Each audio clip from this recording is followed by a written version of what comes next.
Bismillahirrahmanirrahim. Assalamualaikum warahmatullahi wabarakatuh. Waalaikumsalam, bukan waalaikumsalam. Waalaikumsalam. Nah, assalamualaikum warahmatullahi wabarakatuh. Alhamdulillah, wassalatu wassalamu ala rasulillah. Ashhadu an la ilaha illallah wahdahu la syarika lah, wa ashhadu anna muhammadan abduhu wa rasuluh alladzi la nabiyya wa la rasula ba'dah. Allahumma salli wa sallim wa barik ala abdika wa rasulika wa khalilika Muhammad ibn Abdillah wa ala alihi wa sahbihi wa man iktafa atharahu ila yaumil qiyamah. Faqala azza wa jalla fi kitabihil karim, a'udzu billahi minasy syaithanir rajim. Ya ayyuhalladzina amanu taqullaha haqqa tuqatih wa la tamutunna illa wa antum muslimun. Allahumma 'allimna ma yanfa'una wanfa'na bima 'allamtana wa zidna ilma wa arinal haqqa haqqan warzuqna tiba'ah wa arinal batila batilan warzuqna jitinabah. Amma ba'd. Ikhwatal iman, ayyuhal hadirun hadirat, Bapak Ibu, adik-adik rahimani wa rahimakumullah. Alhamdulillah, kita memuji Allah Subhanahu wa taala dalam setiap keadaan yang kita miliki, baik dalam keadaan baik ataupun keadaan buruk, kita tetap memuji Allah Subhanahu wa taala. Di momentum ini, saat-saat ini kita diuji oleh Allah Subhanahu wa taala dengan cuaca yang panas, Pak. Ya, musim paceklik yang berkepanjangan. Akan tetapi, bagi seorang muslim, tidaklah seorang muslim merasakan ketidaknyamanan kecuali dia bersabar, kecuali akan menjadi pelebur dosa baginya. Maka tanamkan dalam diri kita hadis Nabi tersebut. Nabi SAW bersabda, ma yusibul muslimu min wasabin wala nasabin wala hammin wala huznin wala ghammin wala syaukatin yushakuha illa kafarallahu biha khatayahu. Yang artinya, tidaklah seorang muslim dia ditimpa dengan sebuah keletihan, letih pulang kerja, kemudian diberikan penyakit oleh Allah Subhanahu wa taala. Saat-saat ini anak-anak banyak yang demam, kita pun sama, sakit tenggorokan, batuk. Kemudian ditimpa kegundahan, kemudian gangguan, rasa-rasanya saya sudah menjaga sikap saya, akhlak saya, tapi kok saya diganggu orang, digibah orang, difitnah orang.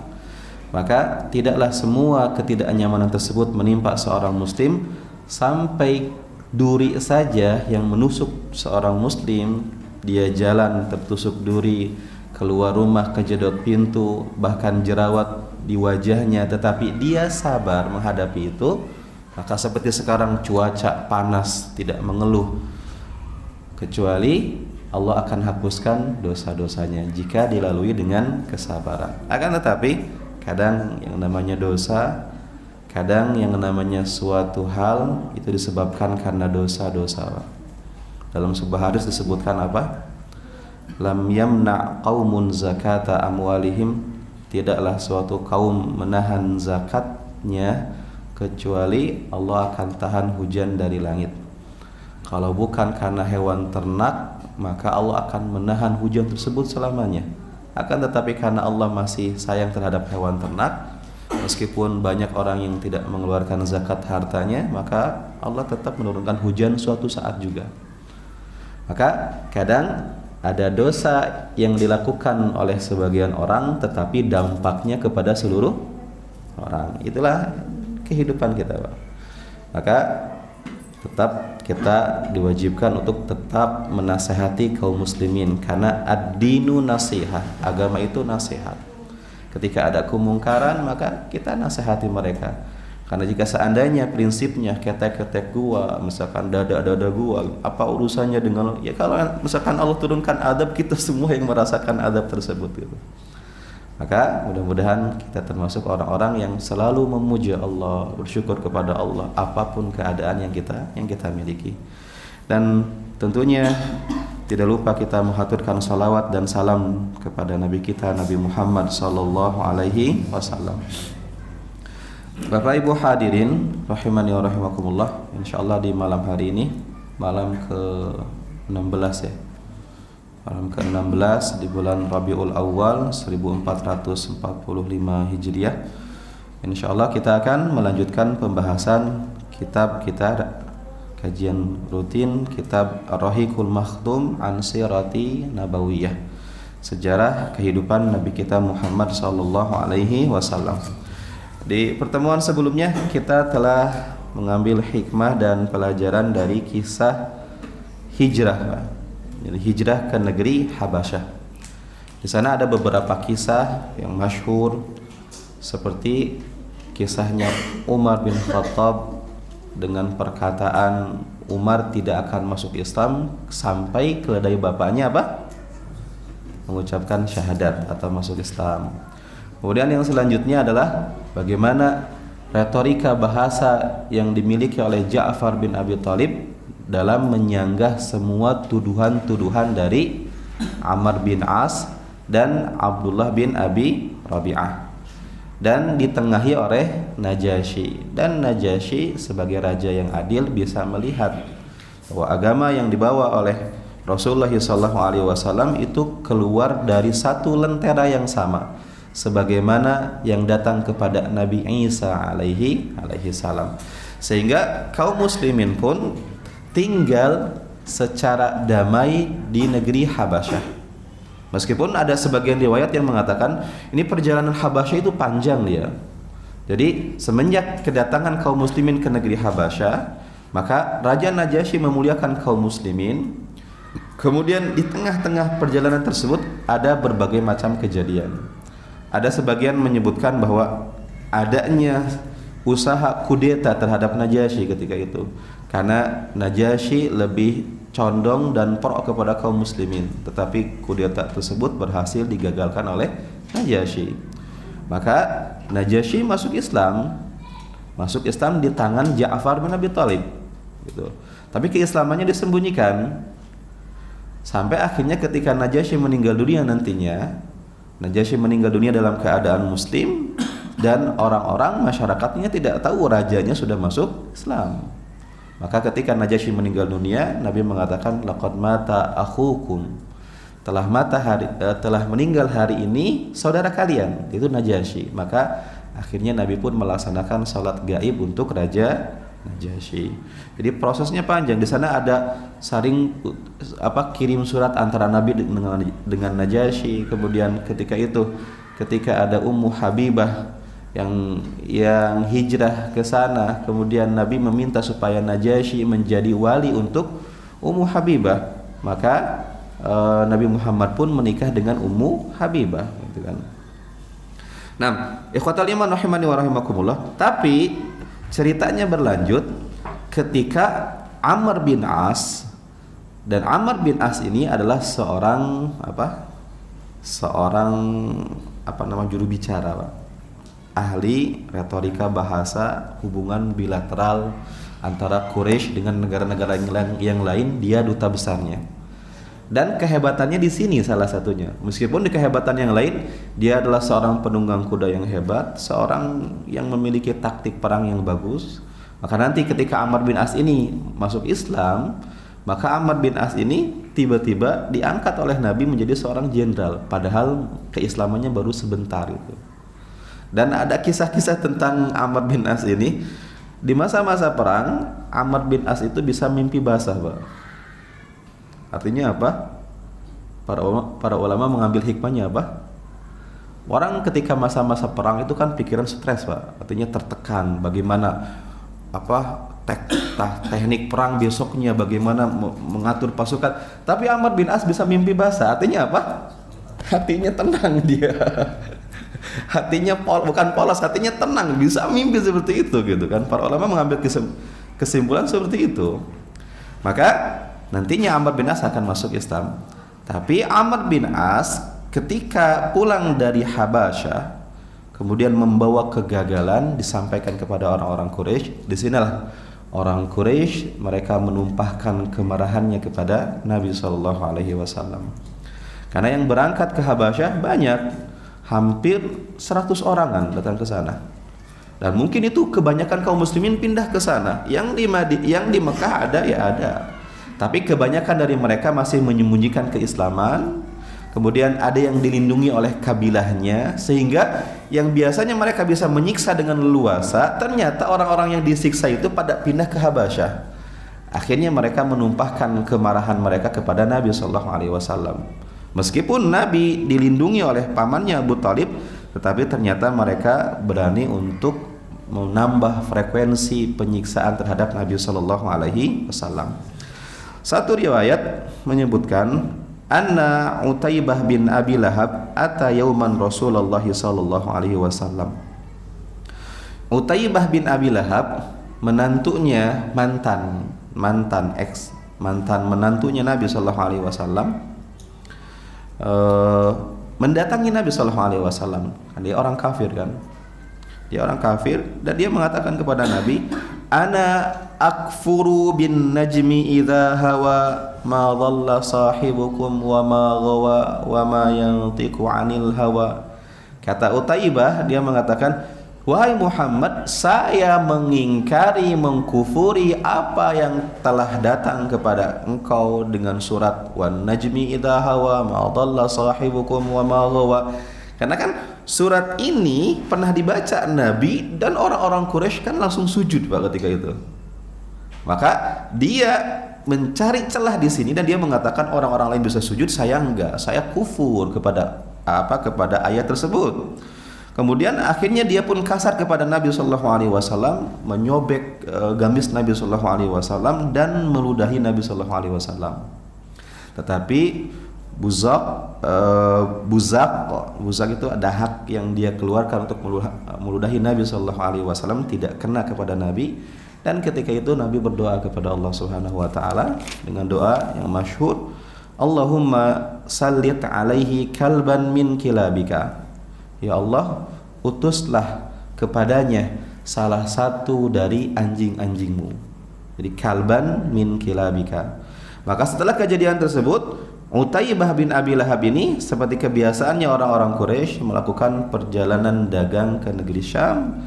Kemudian ketika di sebuah tempat yang bernama Zarqa, bermalam di sana, mendirikan dan mengencangkan kemah, kemudian bermalam di sana, tiba-tiba muncul kepada mereka satu singa besar, dan singa tersebut menghampiri perkemahan tersebut, kemudian berkeliling di sana.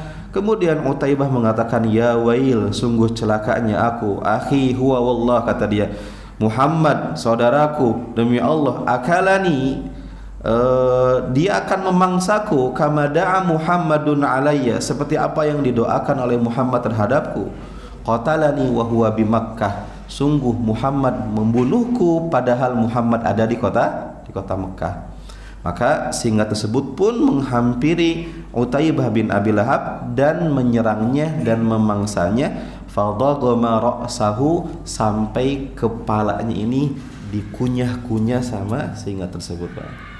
Inilah salah satu mustajabnya doa Nabi sallallahu alaihi wasallam. Kemudian yang lainnya, Uqbah bin Abi Mu'aid. Jika seandainya di pertemuan sebelumnya saya jelaskan Abu Jahal ketika niat ingin menginjek leher Nabi, kepala Nabi ketika bersujud digagalkan karena dilindungi oleh malaikat.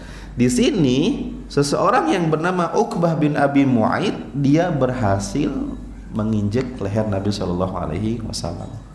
Saking kerasnya, para ulama menyebutkan ini, kadat ainahu tabrazan.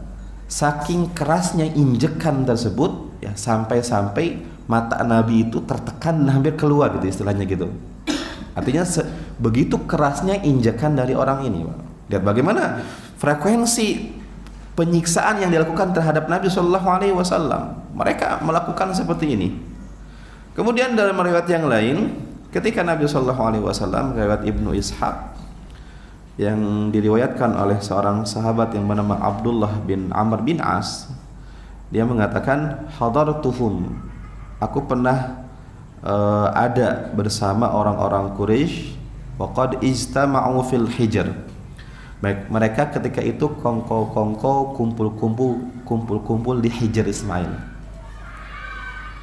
Fadzakaru Rasulullah, kemudian mereka mengobrolkan Rasulullah sallallahu alaihi wasallam, dan mereka mengatakan, ma ra'aina mithla ma sabarna alaihi min amri hadzal rajul. Kita ini tidak pernah sesabar ini mengurusi urusan yang besar ini, Muhammad ini. Kenapa kita masih sabar terhadap Muhammad? Kenapa kita enggak bunuh mungkin Muhammad sallallahu alaihi wasallam? Ketika mereka ngobrol seperti itu, tiba-tiba Nabi Muhammad sallallahu alaihi wasallam datang dan melakukan tawaf. Kemudian Nabi Muhammad sallallahu alaihi wasallam pun tawaf. Kemudian setelah itu Nabi Muhammad menyentuh rukun Yamani, kemudian Hajar Aswad. Kemudian ketika itu orang-orang Quraisy pun ghamazuhu bi ba'dil qaul. Mereka menyakiti Nabi sallallahu alaihi wasallam dengan ucapan, memaki Nabi, artinya menyerang Nabi dengan ucapan. Kemudian Nabi Muhammad sallallahu alaihi wasallam pun ketika mendengar hinaan-hinaan tersebut, Nabi mendengar wajahnya sedikit berubah. Kemudian Nabi pun tetap tawaf putaran yang selanjutnya, dan ketika ketemu sama Nabi Muhammad selalu seperti itu. Sampai akhirnya Nabi sallallahu alaihi wasallam pun mengatakan seperti ini, atasma'una ya ma'syara Quraisy, dengarkanlah wahai orang-orang Quraisy, amma walladzi nafsi biyadihi laqad ji'tukum bidzabhi, kata Nabi sallallahu alaihi wasallam, wahai orang-orang Quraisy, demi zat yang jiwaku ada dalam genggamannya, sungguh aku datang kepada kalian membawa misi apa? Menyembelih kalian semuanya. Nabi marah ini. Dan ketika itu orang-orang kaget dengan ucapan Nabi sallallahu alaihi wasallam. Nabi orang yang paling sabar di mata mereka, Nabi orang yang tidak mudah emosi di mata mereka. Kok di momentum ini Nabi marah gitu kan? Bisa dibayangkan orang yang pendiam, Pak. Orang yang pendiam, kita ngelihatnya pendiam, ketika marah dimunculkan marahnya kita kaget gitu kan, bingung kita mau ngapain gitu kan. Ternyata marahnya sehebat ini gitu kan. Maka akhirnya mereka pun kebingungan untuk membalas ucapan Nabi sallallahu alaihi wasallam. Sampai akhirnya ada yang mereka ada yang mengatakan apa? Insarif ya Abul Qasim, fa wallahi ma kunta jahulan, kata salah satu dari mereka. Kata salah satu dari mereka, dia mengatakan, sudah tenang wahai Muhammad, udah pergi aja, udah jangan dilayani sama mereka ini. Engkau kan bukan orang yang seperti ini gitu kan. Ma kunta jahulan itu bodoh, Pak. Ya, jahil gitu kan. Engkau bukan orang yang bodoh, bukan orang yang seperti ini gitu kan, yang harus melayani mereka dengan seperti ini. Tapi apa yang terjadi? Ya sudah, kejadian ini selesai. Besok harinya, di hari selanjutnya, ketika Nabi sallallahu alaihi wasallam, sama kebiasaan beliau seperti itu setiap hari, datang ke Haram, datang ke Ka'bah, salat menuju Baitul Maqdis, tapi di tengah-tengahnya Ka'bah, menghormati Baitullah di sana. Maka akhirnya ketika itu mereka tidak sabar, sudah. Akhirnya mereka pun seperti bukan ngeroyokin, berkumpul di sekitar Nabi sallallahu alaihi wasallam gitu kan. Kemudian dari mereka ada yang mengambil selendangnya Nabi sallallahu alaihi wasallam, kemudian dicekekkan kepada Nabi sallallahu alaihi wasallam. Kemudian ketika itu di tengah-tengah bulian seperti ini, Pak. Kan di media sosial kan lagi rame kan masalah pembulian itu kan. Ini yang dibully Nabi sallallahu alaihi wasallam. Nabi ditarik, Nabi diikatkan selendang, bukan selendangnya, sorbannya, kemudian dicekekkan kepada beliau sallallahu alaihi wasallam. Kemudian ketika itu Abu Bakar datang, tergesa-gesa Abu Bakar datang. Kemudian Abu Bakar menangis ketika itu, dan Abu Bakar mengatakan, ataqtuluna rajulan ayyaqula rabbi Allah? Apakah kalian akan membunuh seseorang yang dia mengatakan Tuhannya adalah Allah Subhanahu wa taala? Apakah kalian tega menyakiti seseorang yang menasehati kalian dalam kebaikan? Apakah kalian tega orang ini mengajak kalian masuk surga, kalian inginkan neraka, kalian akan bunuh orang yang seperti ini? Abu Bakar menangis membela Nabi sallallahu alaihi wasallam. Tapi di hadis yang selanjutnya, di riwayat yang lain, ketika itu mereka membiarkan Nabi tetapi fokus kepada Abu Bakar As-Siddiq dan mengeroyok Abu Bakar As-Siddiq radhiyallahu taala anhu. Di sini di satu riwayat disebutkan bahwa Abu Bakar As-Siddiq ketika dikeroyok oleh mereka orang-orang Quraisy, kemudian ketika itu Abu Bakar As-Siddiq pingsan, kemudian digotong, kemudian setelah digotong dibawa ke rumahnya, kemudian dari pingsannya bangun, dilihatin oleh ibunya di pinggirnya, Bang. Kayak anak yang dibully, mungkin ketika di rumah sakit ibunya nungguin di samping.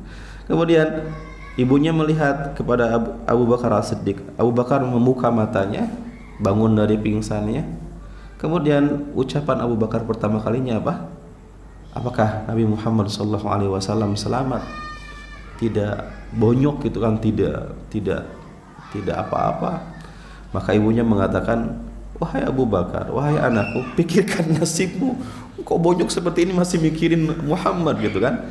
Kata Abu Bakar As-Siddiq, beliau mengatakan, demi Allah, saya tidak akan tenang sampai saya bisa melihat wajahnya Rasulullah SAW. Maka Abu Bakar pun ketika itu dibopong melihat Nabi. Maka akhirnya Abu Bakar pun melihat Nabi dalam keadaan selamat, dan Abu Bakar pun bahagia. Pengorbanannya itu ternyata artinya berhasil gitu. Lebih baik rela dirinya bonyok daripada Nabi SAW yang disakiti oleh mereka. Dan frekuensi penyiksaan ini terjadi setelah kegagalan Amr bin As mengembalikan kaum muslimin dari Habasyah. Tetapi ikhwatal iman rahimani wa rahimakumullah,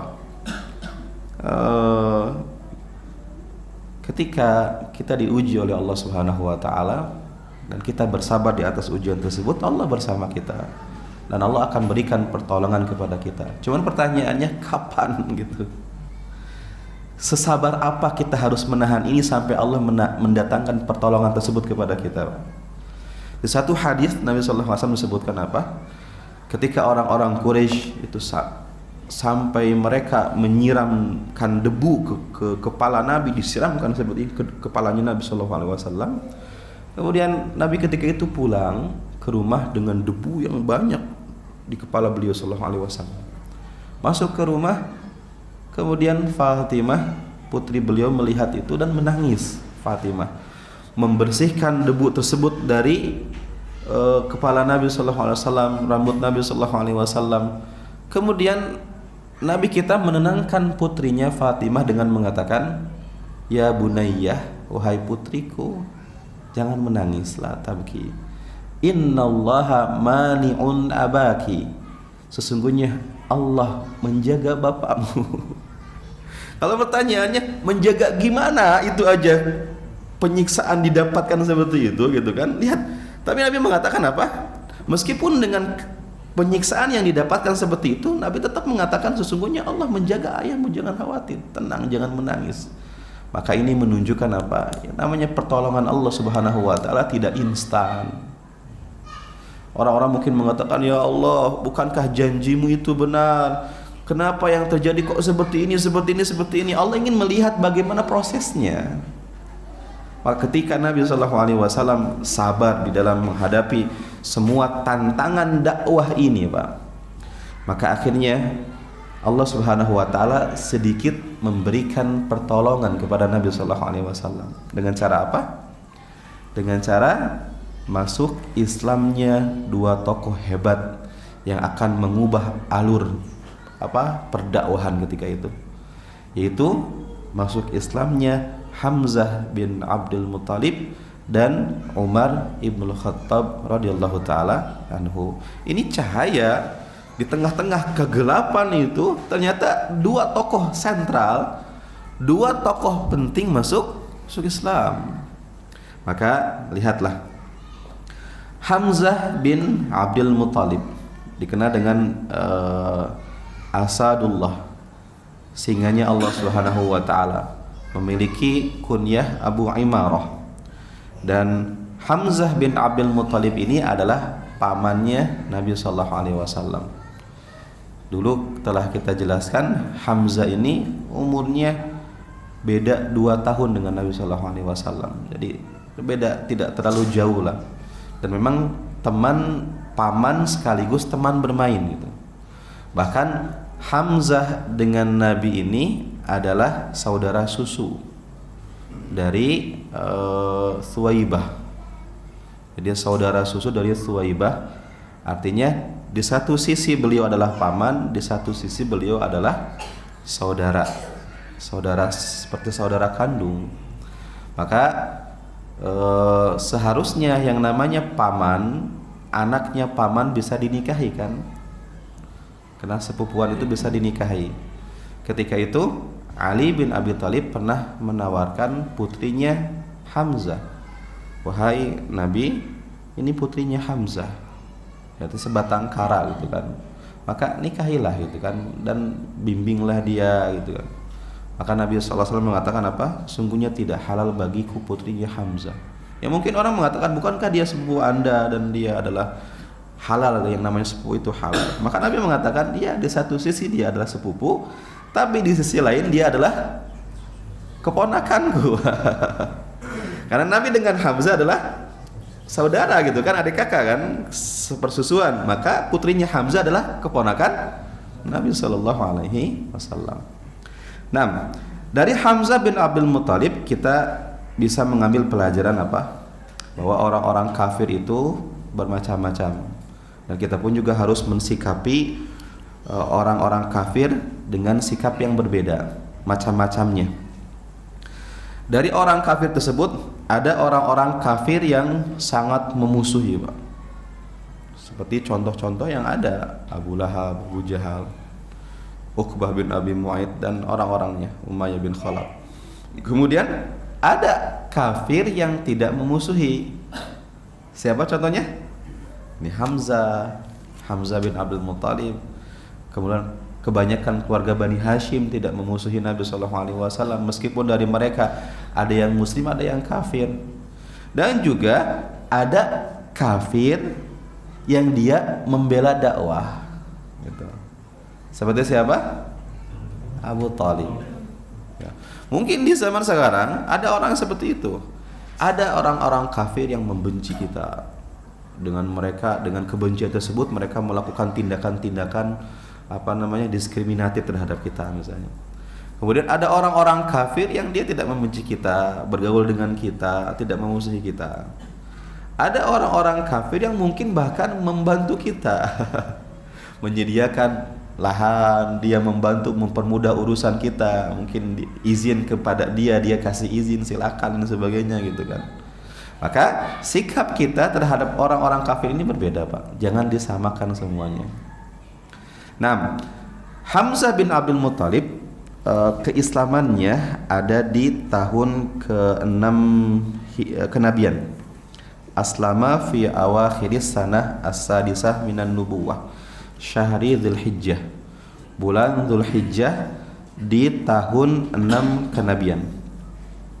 Dan sebab keislaman dari Hamzah bin Abdul Muthalib ini disebutkan dalam kitab ini, anna Aba Jahlin marra bi Rasulillah sallallahu alaihi wasallam yauman.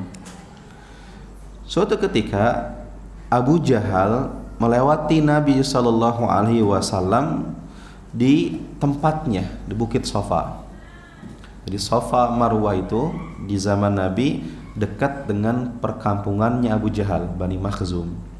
Dan Nabi SAW berdakwah di sekitar itu, berdakwah di Bani Fulan, di Bani Fulan, di Bani Fulan, tidak fokus di Bani Hashim, tetapi berdakwah kepada semua kabilah. Maka Abu Jahal tidak senang Nabi SAW ada di kampungnya, maka Abu Jahal pun mencaci maki Nabi, gitu kan, mencela Nabi di depan umum, Pak. Dicaci maki habis-habisan Nabi SAW di depan umum. Saya sering sampaikan, ketika nasihat saja disampaikan di depan umum itu adalah aib, apalagi cacian di depan umum, bagaimana? Jadi kalau kita ingin memberikan nasihat kepada seseorang, sama seperti para asatidzah, mungkin ada menyampaikan sesuatu yang mungkin bertentangan dengan Al-Quran dan hadis, maka ingatkan, tidak masalah, cuman cara menyampaikannya harus baik. Nabi SAW saja ketika beliau pernah sholat, disebutkan sholat asar, beliau sholatnya 2 rakaat ketika itu. Kemudian ketika beliau salam, assalamualaikum, assalamualaikum. Kemudian para sahabat bingung, kok udah salam gitu kan. Mereka pun salam. Kemudian enggan untuk menasehati Nabi, bukan enggan. Karena di zaman mereka itu takutnya ada perubahan-perubahan gitu. Jadi takutnya memang sudah dirubah gitu caranya. Ada nasikh mansukh gitu. Maka ada satu orang yang memberanikan diri, namanya Dzul Yadaini. Dzul Yadaini ini mengatakan apa? Ya Rasulullah, hal nasita am qusiratis shalah? Apakah engkau lupa atau memang sholat itu dikosor ya Rasulullah? Tapi kan ini kan kita mukim, nggak mungkin dikosor. Kata Nabi Sallallahu Alaihi Wasallam, beliau mengatakan, lam ansa wa lam tuqassar as-shalah. Aku tidak lupa dan sholat tidak dikosor. Tapi Anda sholat 2 rakaat ya Rasulullah. Anda sholat 2 rakaat. Maka Nabi pun mencari penjelasan dari sahabat yang lain. As-sadaqa Dzul Yadaini ini, apakah benar yang diucapkan oleh Dzul Yadaini ini? Para sahabat mengatakan na'am ya Rasulullah. Maka ketika itu pun Nabi pun langsung menghadapkan kembali ke kiblat, kemudian menambah 2 rakaat lagi, kemudian salam, kemudian sujud sahwi setelah salam. Maka ketika itu Nabi mengatakan apa? Innama ana nasitu kama tansaun. Sesungguhnya saya itu lupa sama seperti kalian itu juga lupa. Saya bisa lupa sama seperti kalian lupa. Jadi kenabian, kerasulan tidak membuat Nabi itu pensiun dari kemanusiaannya, Pak. Tetap beliau adalah seorang manusia. Bahkan kata Ibnu Qayyim al-Jauziyah apa? Beliau mengatakan apa? Lupanya Nabi itu adalah penyempurnaan agama, Pak. Bagaimana menjelaskan kalimat ini, Pak? Lupanya Nabi adalah penyempurnaan agama. Gimana Ustaz lupa kok penyempurnaan agama? Ada yang bisa jelasin ini, Pak? Kaidah ini untuk sujud sahwi ini. Apa? Betul. Kalau seandainya Nabi tidak pernah lupa di zaman itu, kemudian di zaman kita lupa sholat, ada yang ketinggalan, ada yang ditambah, kita ngapain Pak coba? Bingung kita. Maka di zaman Nabi dilupakan oleh Allah Subhanahu wa taala sehingga muncullah syariat sujud sahwi. Itulah kesempurnaannya. Gitu. Maka kembali lagi beliau mengatakan, aku itu lupa sama seperti kalian lupa. Kalau aku lupa, maka ingatkan aku. Kata beliau sallallahu alaihi wasallam. Setingkat Nabi saja beliau mengatakan, kalau saya lupa, ingatkan saya. Apalagi sekali berustad, Pak. Apalagi kita kalau kita salah maka ingatkan. Tapi caranya apa? Dengan cara yang baik. Imam Syafi'i mengatakan, nasihat di depan umum itu bukan nasihat tetapi aib. Makanya kalau nasihat saja di depan umum itu aib, bagaimana dengan caci maki habis-habisan di depan umum, Pak? Dan Abu Jahal mencaci maki Nabi di depan umum di Bukit Safa tersebut. Nabi ngapain? Nabi diam aja. Nabi diam, dan Abu Jahal bukan semakin tenang, malah semakin marah. Dia marah-marah tapi dicuekin Nabi sallallahu alaihi wasallam sampai mukul Nabi sampai berdarah. Nah, wallahu a'lam bishawab. Naktafi bihadza. Assalamualaikum warahmatullahi wabarakatuh. Nah, di kisah sebelumnya sedikit telah disampaikan bagaimana awal mulanya keislaman Hamzah ketika Abu Jahal memaki Nabi sallallahu alaihi wasallam. Dan ketika Nabi dimaki-maki, beliau sakitun la yukallimuhu. Beliau diam, tidak membalas ucapannya Abu Jahal. Karena orang ketika sedang marah gelap pikirannya, Pak. Dan ketika gelap tersebut, kalau kita dilawan dengan kegelapan lagi, mana cahaya yang muncul? Maka saya sering mengambil hikmah dari hadis Nabi sallallahu alaihi wasallam yang menyebutkan as-sabru diya. Sabar itu cahaya. Kalau marah itu gelap. Orang ketika gelap enggak sadar, dia akan memunculkan kalimat-kalimat yang akan dia sesali nantinya. Itu orang marah itu. Kalau orang sabar, seperti itu. Orang sabar dia akan melihat cahaya. Kalau saya langkahnya ke sini bakal kejedot enggak, kalau saya ngomongnya ke sini nanti maslahatnya atau madaratnya lebih banyak atau tidak. Dia akan melihat ke sana karena di depannya cahaya. Layaknya orang ketika misalnya punya mobil baru misalnya, kemudian di tengah jalan misalkan kegores jedot dari belakang mobil baru keluar, kita lihat yang nabrak misalnya, mohon maaf Gojek misalnya, langsung dikeluarkan marahnya. Dia nggak mikir, boleh jadi ada orang-orang yang sedang buru-buru yang disebabkan karena kemarahan dia tertunda macet dan sebagainya gitu.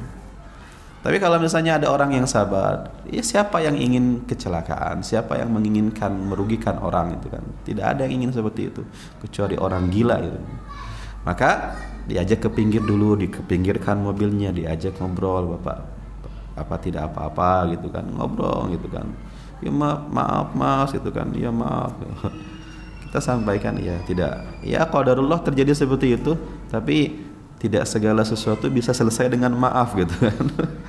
Maka tanggung jawab kalau seandainya dia yang salah gitu kan, minta bertanggungjawaban. Ataupun kalau ingin dimaafkan gitu kan, silahkan, urusan kita masing-masing. Tapi intinya kalau orang sedang sangat marah, gelap gitu kan, gelap makanya tertutup kepalanya itu.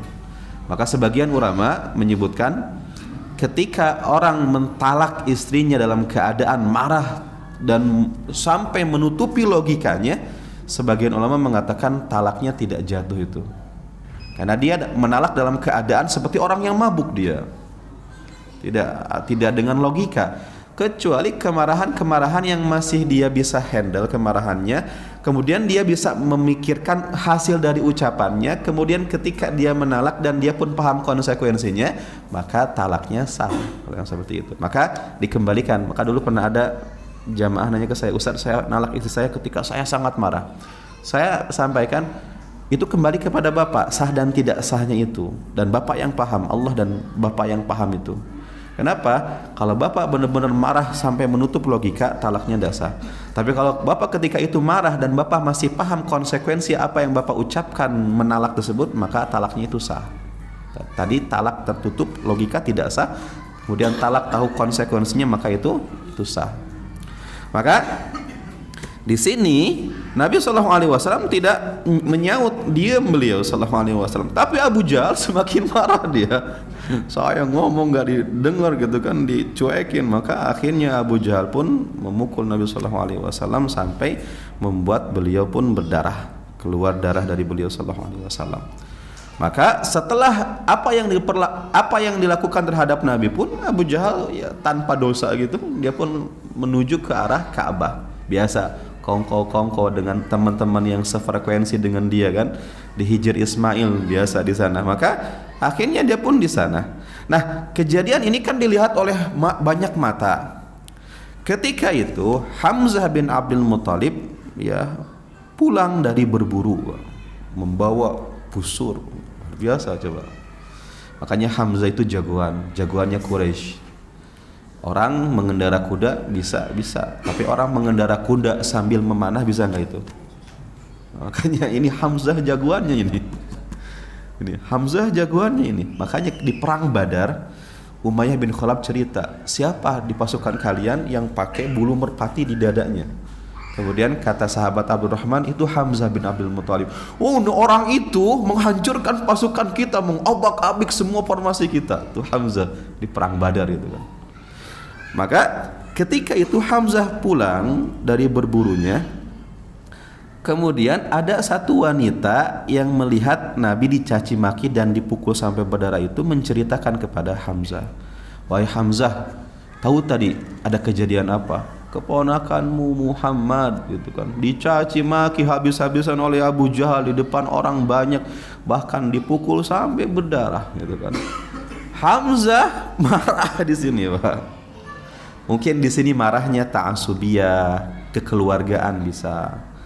Teman sebayanya, keluarganya disakiti ya seperti itu, Hamzah marah. Yang tadinya Hamzah ingin pulang ke rumah, membalikkan kudanya menuju ke arah Ka'bah. Ka'bah di zaman itu tidak seperti kita, nggak mungkin dimasukkan kendaraan. Di zaman itu ada orang bawa kendaraan dan memarkir kendaraannya di samping Ka'bah ataupun di pelataran itu.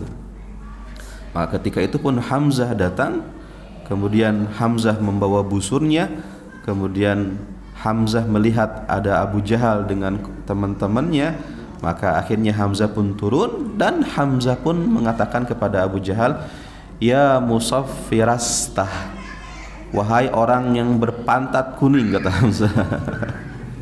Ini bahasa kiasan, Pak. Artinya orang pengecut. Ini bahasa kiasan, artinya orang pengecut. Hai orang pengecut. Hai orang pengecut, tashtumu ibna akhi wa ana ala dinihi, kata Hamzah. Engkau mencela keponakanku padahal aku Hamzah bin Abdul Muthalib ada dalam agamanya gitu. Padahal Hamzah belum syahadat ini, Pak. Disinilah para ulama mengambil kesimpulannya apa? Boleh jadi ada orang-orang yang di awal keislamannya, di awal hijrahnya itu karena ta'asubiyah, karena kemarahan, karena kekeluargaan seperti ini, karena diiming-iming harta. Kan orang-orang mu'alaf kan banyak yang seperti itu, awal keislamannya diiming-iming oleh harta, tapi di tengah perjalanan mereka pun berubah keislamannya menjadi baik gitu kan, dengan doa yang diucapkan untuk mereka. Maka Hamzah masuk Islamnya bukan karena memang ingin masuk Islam, karena kemarahan dia. Maka akhirnya Hamzah mengatakan seperti itu. Kemudian setelah mengatakan itu, maka Hamzah pun memukul Abu Jahal dengan busurnya sampai berdarah, Pak. Nah, di sini orang-orang ini kan klannya ini kelompoknya Abu Jahal kan, Bani Makhzum, ingin berdiri mengeroyok Hamzah. Apa yang dikatakan Abu Jahal? Sebentar, ini Hamzah, kalian jangan lawan Hamzah. Kacau kalau lawan Hamzah. Dan saya pun juga sadar diri, saya telah melakukan sesuatu kepada keponakannya Muhammad, yang mana seluruh paman jika ada keponakannya diperlakukan seperti apa yang saya lakukan kepadanya, maka seluruh paman yang ada pasti akan marah, dan itu wajar. Kata Abu Jahal, dia sadar diri, saya telah mencaci maki Muhammad, wajar saja pamannya marah kepada saya. Apalagi ini Hamzah, jangan macam-macam dengan Hamzah gitu. Maka Hamzah setelah memukul Abu Jahal mencari Nabi Muhammad di mana gitu kan, ingin dijenguk. Maka akhirnya ketemu dengan Nabi Muhammad SAW, dan Hamzah pun menyabarkan, menguatkan Nabi Muhammad SAW, bersabar wahai keponakanku gitu kan. Kemudian sampai akhirnya Hamzah pun mengatakan asyhadu an la ilaha illallah wa anna Muhammadan abduhu wa rasuluh. Akhirnya Hamzah pun masuk Islam, Pak. Ya mungkin kisahnya apa?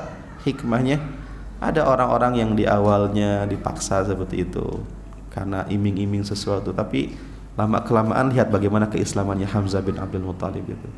Ada anak-anak yang mungkin kalau disuruh ditanya, "Nak, mau kemana sekolahnya?" "Oh, saya sekolahnya mau ke ini." Kalau itu kan. Tapi ketika itu kita misalnya iming-imingi sesuatu, kemudian kita motivasi, pesantren dulu ya nak misalnya. Tapi saya sampaikan tidak mesti harus pesantren, Pak, kadang. Ya, tapi kadang pesantren kan lingkungannya bagus. Kemudian juga program-programnya bagus. Kalau misalkan Anda bisa didik anak di rumah tanpa pesantren, tetapi lingkungannya itu memang benar-benar bagus dan bisa mengontrol, silakan, tidak masalah. Gitu kan. Maka ada yang seperti itu, ada mungkin ibu-ibu yang, "Mah, ayo ikut ngaji," gitu kan. Awalnya diiming-iming, setelah ngaji kita pergi ke kemana gitu.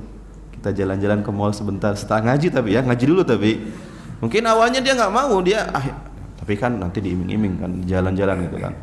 Maka akhirnya dia ngaji, ketemu ternyata di pengajian cocok sama ustadznya, tersentuh hatinya. Setelah itu dia menemukan hidayah di sana. Kan macam-macam orang itu. Gitu kan. Qadarullah, saya seperti itu. Saya SMP STM lulus, saya jurusan listrik saya itu. Karena dulu anak-anak kampung itu dunianya kerja, cari duit, dapat duit sendiri gitu. Maka sekolah ke jurusan dulunya pengen otomotif, cuman nggak masuk, ya di bawahnya lagi jurusan listrik gitu kan. Maka ya sudah, setelah itu qadarullah lulus, saya daftar di PLN Bandung ketika itu, tes fisiknya, tes psikologinya.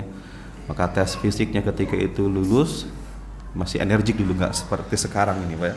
Dulu masih larinya masih anak STM suruh lari satu lapangan gitu masih kuat itu Pak. Apalagi dengan memang didikannya semi militer juga dulu itu. Maka ketika tes psikologinya ternyata gagal di sana ya, qadarullah nganggur di rumah. Kemudian di tengah-tengah nganggur tersebut ternyata ada selembaran brosur kuliah gratis Cianjur berbahasa Arab, hafalan 10 juz katanya. Bahasanya kuliah Pak. Kata bapak, tuh katanya lihat tuh ada kuliah gratis katanya berbahasa Arab, itu kayak pesantren itu katanya. Kata saya tuh, nggak mau, pengen cari kerja.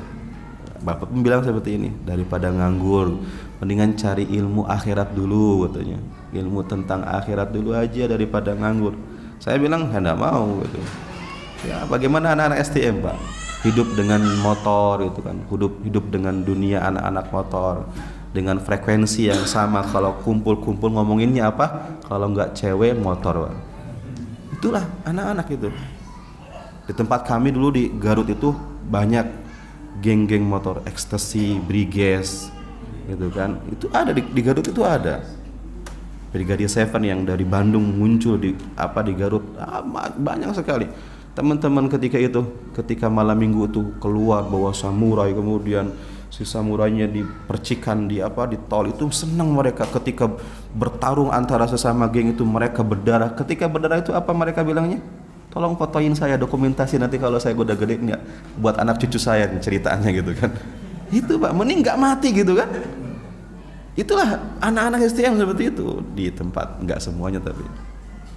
Artinya orientasinya adalah bagaimana cari duit gitu kan, dapat cewek cari duit gitu kan. Akhirnya bapak bilang ini, udahlah katanya, bapak kasih uang bulanan sekian tapi syaratnya mau kuliah pesantren itu gitu kan. Saya mikir kalau di rumah gak dikasih duit, tapi ini dikasih duit kata saya tuh. Akhirnya saya bilang oke, deal kata saya tuh ke bapak itu, setuju saya mau pesantren tapi bener ya dikirim segitu ya tiap bulan gitu. Kata bapak oke katanya.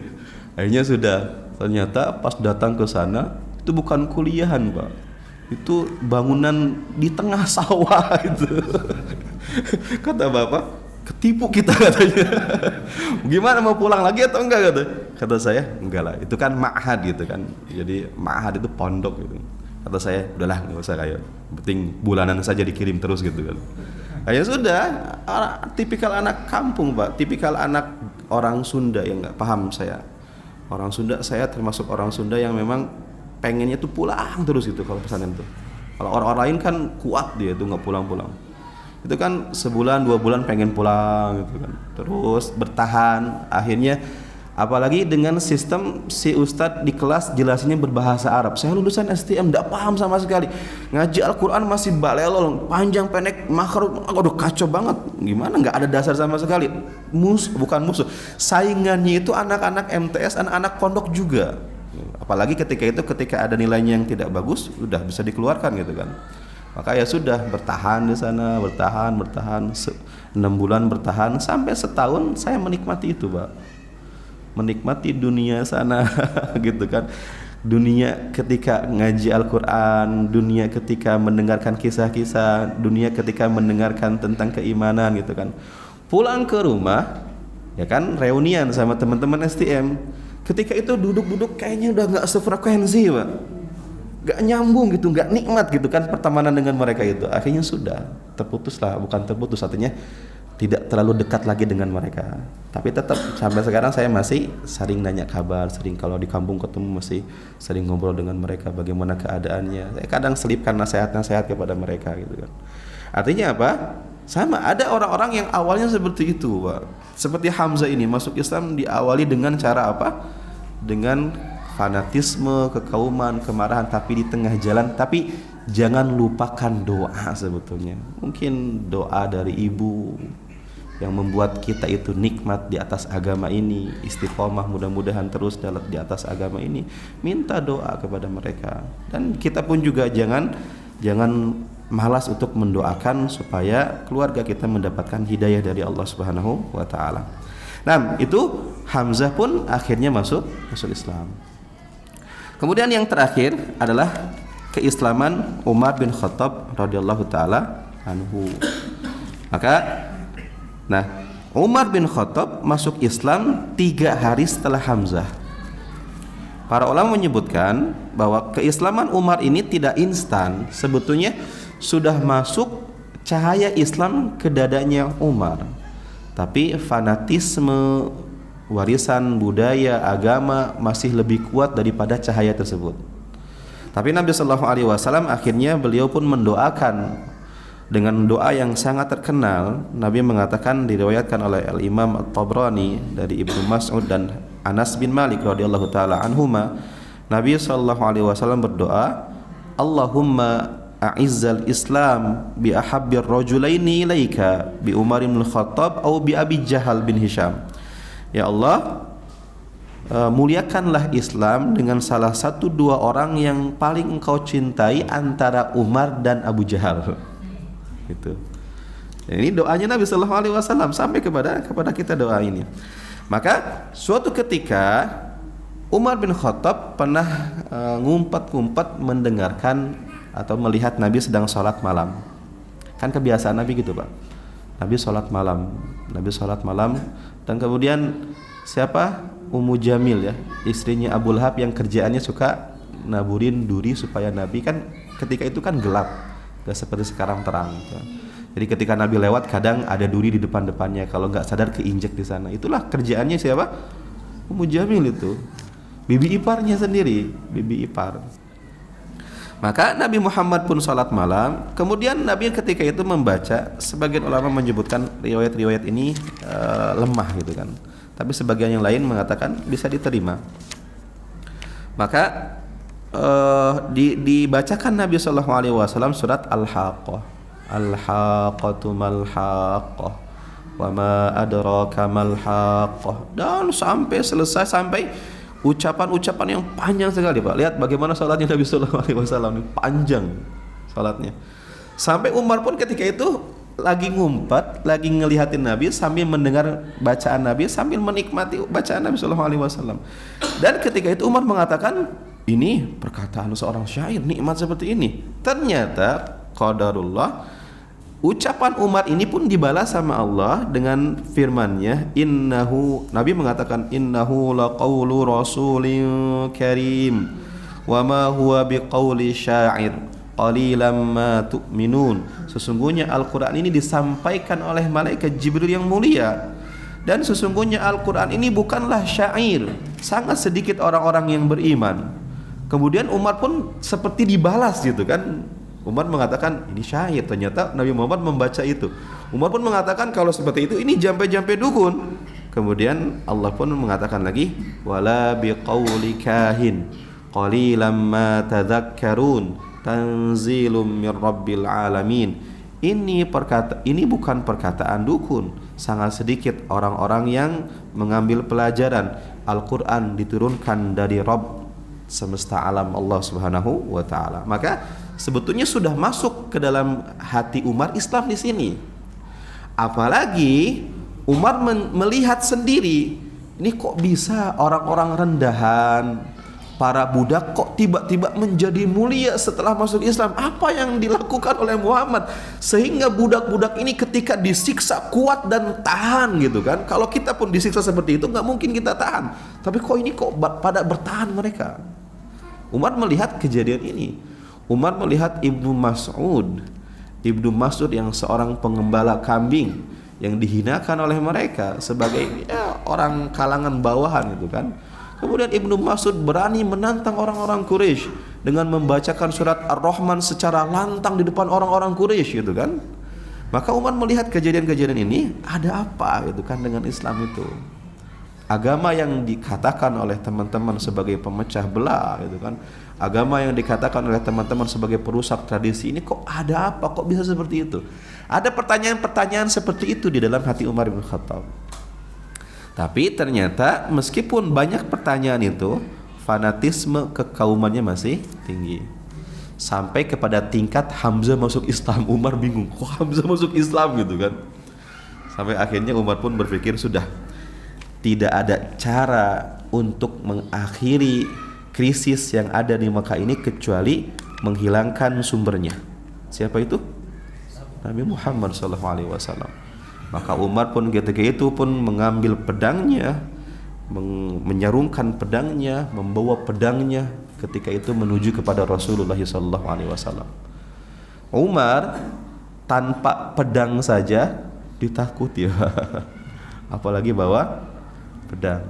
Umar ini adalah jagoan bertahan pegulat di pasar Ukaz. Jadi di Mekah ini ada pasar namanya pasar Ukaz. Dan di pasar ini ada hiburan, yaitu pergulatan di sana. Jadi kalau ada yang menang dari orang-orang itu, maka selalu terakhirnya melawan siapa? Umar bin Khattab. Dan Umar itu jagoannya Quraisy.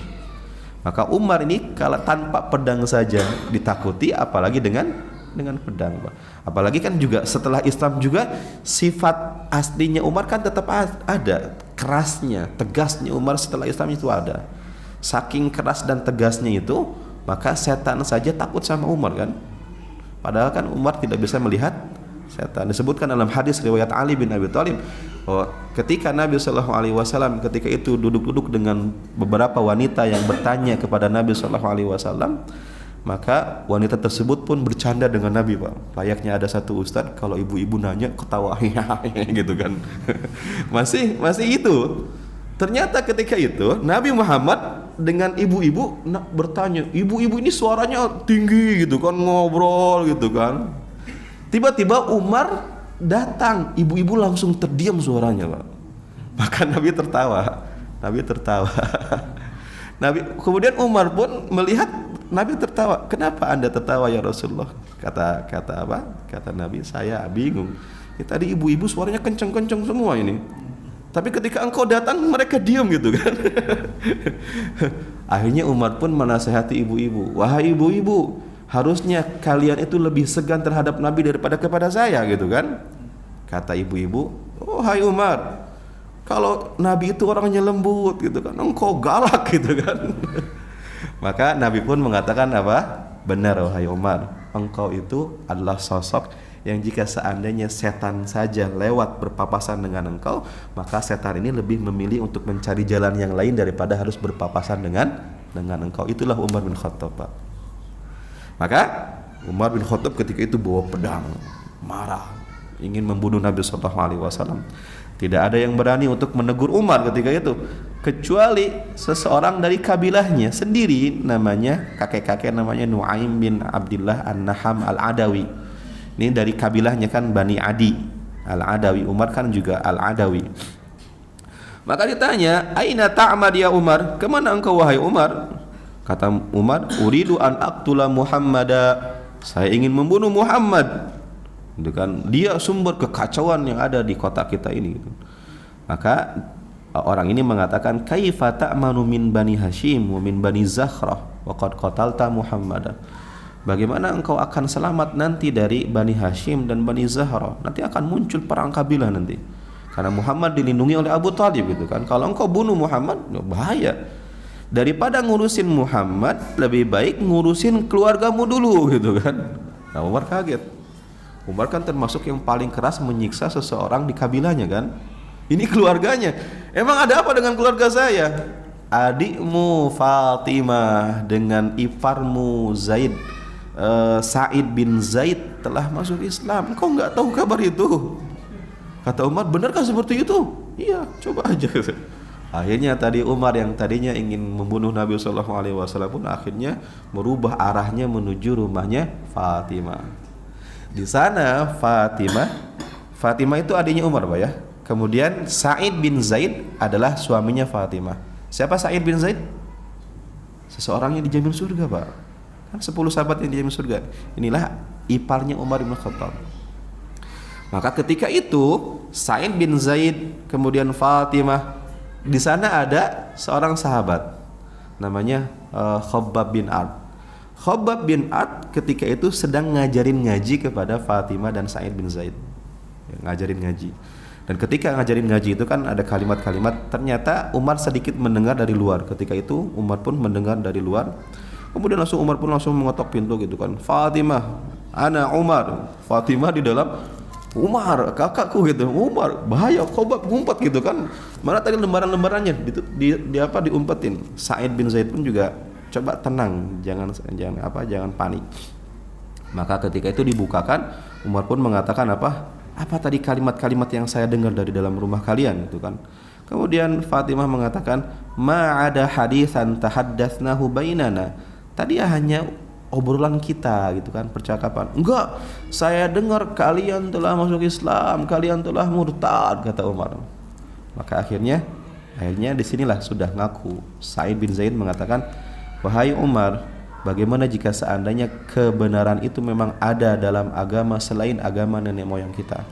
Itu agama yang dibawa Nabi Muhammad SAW.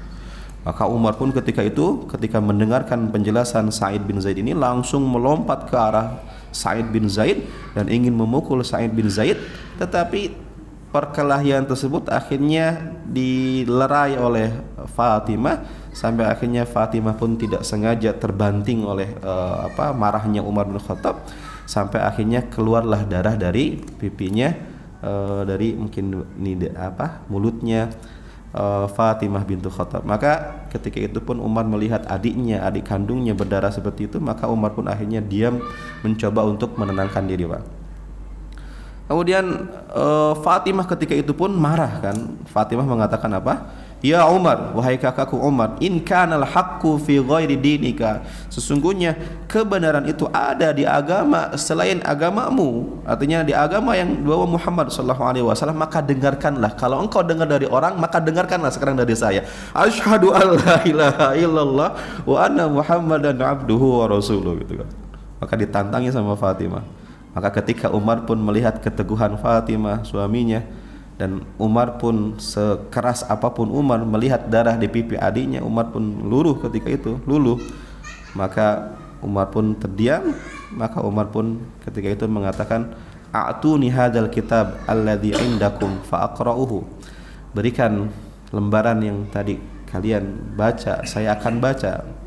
Maka Fatimah mengatakan, tidak bisa, innaka rijsun, engkau itu najis dan tidak boleh menyentuh Al-Quran kecuali orang-orang yang suci. Kemudian fakum faktasil, kalau engkau memang mau menyentuh Al-Quran, maka bangunlah kemudian mandi dulu. Faqama faktasala, maka akhirnya Umar pun mandi, kemudian diberikan lembaran tersebut. Kemudian Umar pun membaca surat Thaha. Bismillahirrahmanirrahim. Thaha ma anzalna 'alaikal qur'ana litashqa. Kemudian sampai ayat yang ke-14, innani anallahu la ilaha illa ana fa'budni wa aqimis salata li dzikri. Maka Umar pun akhirnya disinilah hancur ta'assubiyah, fanatismenya itu sudah selesai di sini.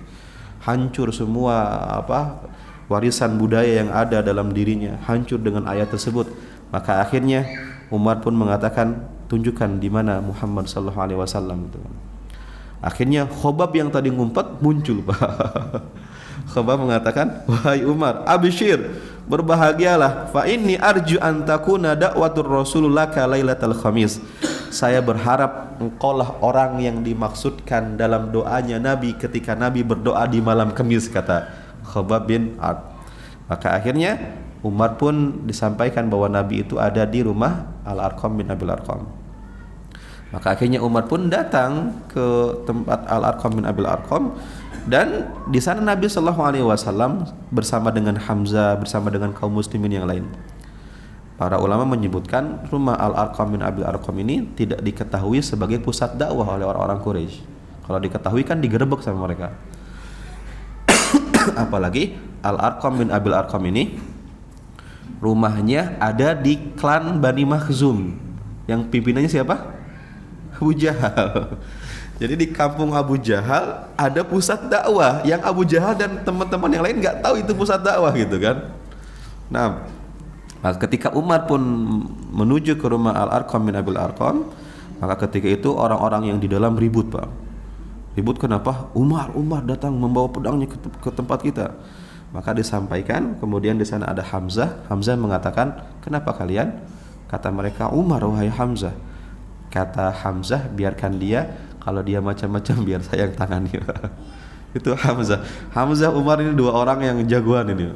Kalau disuruh berantem gak paham siapa yang menang antara Hamzah dan Umar. Maka kata Hamzah, biarkan Umar, kalau dia macam-macam biar saya bunuh dengan pedangnya sendiri, gitu kan. Maka akhirnya Umar pun ngetok pintu, kemudian disuruh akhirnya masuk. Kemudian Umar pun meminta di mana Nabi Muhammad SAW. Maka akhirnya Nabi mengatakan, dekatkan Umar dengan saya. Maka akhirnya Nabi pun mengatakan kepada Umar, amma anta muntahiyan ya Umar, apakah tidak cukup bagimu Umar, gitu kan, engkau memusuhi kami sampai seperti ini? Apakah engkau akan berhenti memusuhi kami ketika azab Allah turun kepada engkau, gitu kan, sebagaimana yang turun kepada Al-Walid bin Al-Mughirah? Maka Nabi mengatakan, ya Allah, inilah Umar, inilah Umar. Allahumma a'izzal Islam bi Umar bin Khattab. Ya Allah, muliakanlah Islam dengan Umar bin Khattab radhiyallahu taala anhu. Maka akhirnya Umar pun mengatakan, asyhadu an la ilaha illallah wa annaka Rasulullah sallallahu alaihi wasallam. Umar pun menyatakan keislamannya di sini. Maka semua yang ada di rumah mengatakan Allahu Akbar, Allahu Akbar. Mereka tidak tepuk tangan, Pak, tapi mereka bahagia dengan mengatakan apa? Allahu Akbar, takbir. Apakah kalimat takbir itu kalimat yang diucapkan ketika jihad saja? Ya enggak, identiknya orang Allahu Akbar, Allahu Akbar. Ngapain tuh? Kelompok ekstrim tuh orang gitu kan. Enggak, Allahu Akbar digunakan untuk memuji Allah. Allahu Akbar digunakan ketika kita senang, maka ucapkan kalimat-kalimat itu. Maka akhirnya selesailah Umar masuk Islam. Dan di sini ceritanya, ngapain Umar setelah masuk Islam? Dalam riwayat Ibnu Ishaq, Umar mengatakan seperti ini, saya setelah masuk Islam, kata Umar, saya berpikir-pikir siapa orang yang paling memusuhi Islam. Jawabannya siapa? Abu Jahal. Abu Jahal kan temannya Umar gitu kan sebelum Islam. Maka Umar pun menuju, setelah mengucapkan syahadat, menuju rumahnya Abu Jahal. Kemudian ketok pintu, tok tok gitu kan. Dibuka, Abu Jahal pun menyambut, ahlan Umar. Itu kan temannya sefrekuensi dulunya. Kongko tempat kongkonya. Kata Umar, hai Abu Jahal, gitu kan, apakah engkau tahu kabar terbaru? Apa itu? Kata Abu Jahal. Apa itu hai Umar? Kata Umar, Umar telah masuk Islam, katanya. Kata Abu Jahal, wajahnya berubah. La taf'al ya Umar, jangan lakukan itu wahai Umar. Walakin fa'alt, aku udah melakukan. Aslama Umar, Umar telah masuk Islam. Maka Abu Jahal pun qomat kamit, marah-marah. Qabbahallahu wajhaka, kata dia, semoga wajahmu buruk, semoga nasibmu sial wahai Umar, gitu kan. Cuman bisa maki-maki, gak bisa mengikat Umar, gak bisa menyiksa Umar, gitu kan. Kemudian Abu Jahal pun masuk ke dalam rumahnya sambil banting pintu di depan Umar bin Khattab radhiyallahu taala anhu. Kalau yang ngomong seperti itu Ibnu Mas'ud, coba gimana? Kalau yang ngomong seperti itu apa? Bilal bin Rabah, ya jelas diikat sama. Bukankah dia pelaku pembunuhan Sumayyah yang ditusuk dari bawah pantat sampai atas sama dia, gitu kan? Bukankah dia yang membunuh juga ya apa namanya? Yasir, dan membenamkan Ammar bin Yasir juga kan dia. Tapi dia enggak berani kepada Umar bin Khattab radhiyallahu taala. Kemudian apalagi yang Umar lakukan? Setelah itu Umar berpikir, siapa lagi ya? Apalagi ini yang harus saya lakukan ini? Umar mengingat-ingat siapa ahli gosip di Mekah, Pak. Karena Umar ingin keislamannya diketahui oleh seantero Mekah, gitu kan. Jangan tersembunyi gitu. Maka ketemu biang gosip namanya Jamil bin Ma'mar al-Jumahi. Biang gosipnya ternyata laki-laki kalau di zaman itu, Pak. Di zaman sekarang nggak paham biang gosip itu siapa. Tapi nggak semuanya ibu-ibu biang gosip itu, Pak. Bapak-bapak juga banyak yang biang gosip itu. Akhirnya Umar mendatangi Jamil bin Ma'mar al-Jumahi ini dan dikatakan, hei Jamil, engkau tahu kabar terbaru nggak? Kata Jamil, apa itu Umar? Kata Umar, dengarkan ya, Umar telah masuk Islam. Jamil ini dia nggak mendengarkan kelanjutannya, dia langsung berdiri, langsung mengatakan, hei penduduk Mekah, dengarkan saya. Dengarkan saya punya kabar gosip terbaru. Apa itu gosipnya? Umar ibn Khattab telah murtad, katanya. Umar pun narik kakinya, salah ente, bahasanya bukan gitu, nggak mau saya kalau murtad. Bilangnya Umar telah masuk Islam, gitu bilangnya. Dia pun mengatakan nggak mau. Umar telah murtad, wahai orang-orang Quraisy gitu kan. Akhirnya kan orang-orang pun langsung mendatangi pusat suara. Benarkah itu? Benarkah itu? Umar pun ada di sampingnya. Kata Umar, iya, ya betul. Sampai akhirnya dari pagi orang-orang datang ngeroyok Umar, Pak. Dan Umar ngelayanin itu. Orang ngeroyok Umar, dilawan sama dibanting sama Umar, dibanting. Tapi lama kelamaan Umar capek. Sampai akhirnya Umar pun bertahan, Umar dikeroyok, Umar capek itu, gitu kan? Sampai dari pagi sampai duhuran gitu kan. Sampai akhirnya Umar pun mengatakan, di sana ada kabilahnya datang lewat, kabilahnya mengatakan itu kabilah saya Umar, macam-macam dengan saya, perang dengan kami. Itulah dari zaman seperti itu, Pak. Ada satu kampung yang disakiti oleh kampung lain, perang itu di zaman jahiliyah itu. Maka akhirnya Umar pun mengatakan seperti ini, wahai orang-orang Quraisy, tunggu saja jumlah kami 300 orang, kami bantai kalian, kata Umar. Dan perkataan Umar ini benar ketika perang Badar, ketika jumlah kaum muslimin 313-an, 315 berhasil mengalahkan pasukan Quraisy ketika itu. Maka para ulama mengatakan, kata Nabi pun mengatakan, kalau seandainya ada seorang Nabi setelahku, maka Umar yang menjadi Nabi. Kenapa? Karena ucapannya, karena keinginannya itu sejalan dengan wahyu Allah Subhanahu wa Ta'ala. Umar sering mendesak Nabi, wahai Nabi, biang kerok itu minuman keras, wahai Rasulullah, kenapa nggak diharamkan? Umar mendesak terus sampai akhirnya Allah pun turunkan ayat tentang keharaman khamar.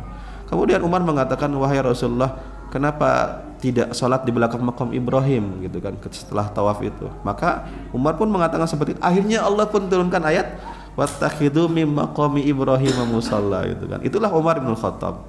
Kemudian setelah itu Umar mengatakan kepada Nabi, ya Rasulullah, bukankah kita yang benar, mereka yang salah? Kenapa kita yang ngumpet, mereka yang salah? Kok mereka koar-koar seperti itu? Bukannya harusnya kita yang benar, kita yang keluar berani seperti itu?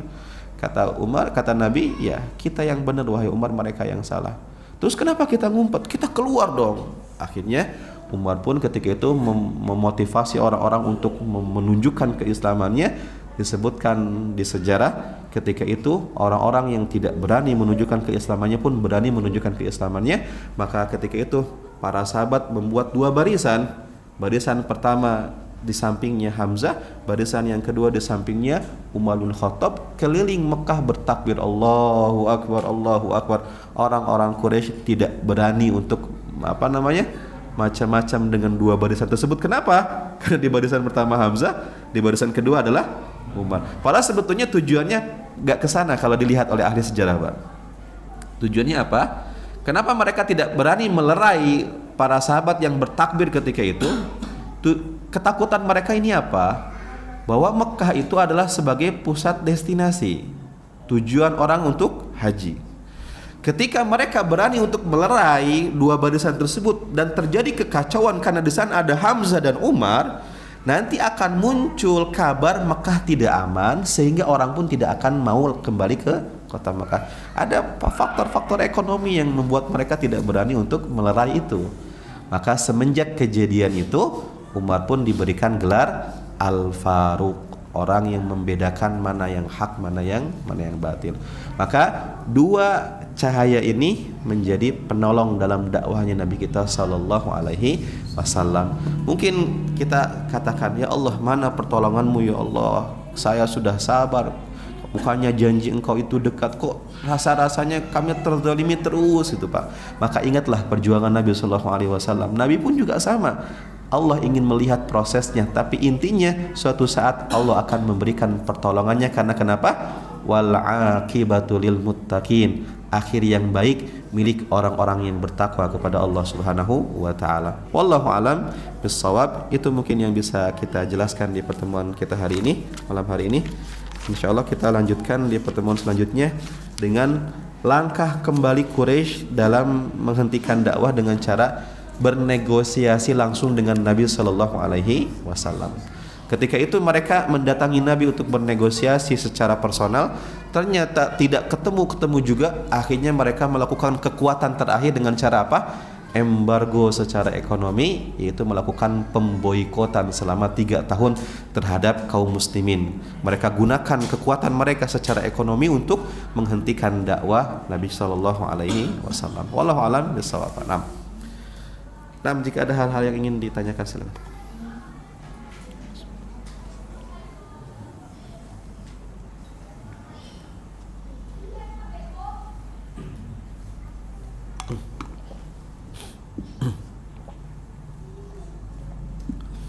Baik Pak Nam, jika tidak ada pertanyaan, jangan dipaksa-paksain pertanyaan Pak. Dan enaknya kajian sirah ini sedikit pertanyaan Pak. Saya kajian fikih di salah satu masjid, pertanyaannya banyak sekali. Karena fikih itu memang masalah yang memang muncul kontemporer kadang gitu kan, fikih. Tapi kalau kajian ini ya kita bisa meresapi, kita bisa mengambil hikmah secara personal masing-masing. Naam, wallahu alam bissawab. Naktafi bihadza. Subhanakallahumma wa bihamdika asyhadu an la ilaha illa anta astaghfiruka wa atubu ilaik. Wassalamualaikum warahmatullahi wabarakatuh.